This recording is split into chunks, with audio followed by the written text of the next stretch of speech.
Hi, this is Meteorologist Steve Pellettiere, and I am the Weatherman. Thanks for checking into the weathermanpod.com on your Monday. It's the 10th day of the month of March, about a third of the way through. Now we're looking at a weather situation of generally dry weather across the Northeast, all the way up to the Great Lakes, and then southwestward down into most of the Gulf Coast, and then dry weather through Four Corners, some rain moving into L.A. and San Diego, but on the light side from a storm just offshore. And San Francisco, about the same, clouds and fog, and maybe some rain a little bit later on today or tonight. But daytime, starting off with just a good deal of cloud cover as there's a stationary front and low pressure just off to the west-southwest into the Pacific.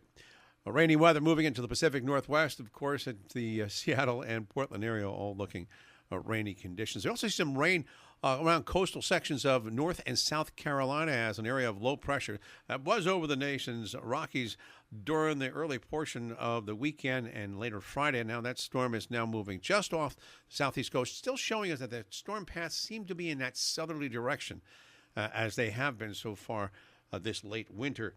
Remember that snow that we had down in New Orleans and coastal sections of the Gulf Coast all the way into Florida and sections of Georgia and South Carolina. There were some places there that haven't seen snow like that in over 25 years. And that storm path has been to the south, one of the reasons why we're seeing such light amounts of snowfall into the northeast. Well, our weather situation, if you're flying today, calling for just a chance of some showers in Atlanta and down in Charlotte, also clouds and possibility of some rain. Dry in Houston and Dallas, dry in the Chicago area. Minneapolis, St. Paul, probably going to get into some clouds, frontal system moving through there, so gusty conditions, maybe some rain and snow showers by tonight or tomorrow. But also rainy weather, most likely in L.A. later in the day and at night. And it looks like clouds, but just a good deal of generally dry weather in San Francisco, rainy conditions up in Seattle, so some delays. That's typical, but that's just typical weather for the Seattle area. Weather for the Northeast corridor, we've got some really great weather coming up this week. Sunny skies today. Our highs will range between 60 and 65. It'll be in the mid to upper 60s on Tuesday, maybe near 70 degrees, 70 to 73 degrees in the nation's capital, but New York City probably right around 68, about 63 up in the Boston area. That'll be on Tuesday. Wednesday, things start to cool back just a bit. Little cold front moving through. It's currently moving through the Great Lakes.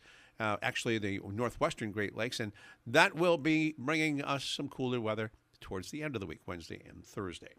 In the meantime, just some pretty good weather across the Northeast, and no problem in the New York area if you're flying out of any of the area airports, Newark, LaGuardia, JFK, and they're all looking pretty good with the weather cooperating on this Monday. I'm Meteorologist Steve Pellettiere, and I'm the Weatherman. I hope you have a great day today. Talk to you first thing on Tuesday. Have a good one.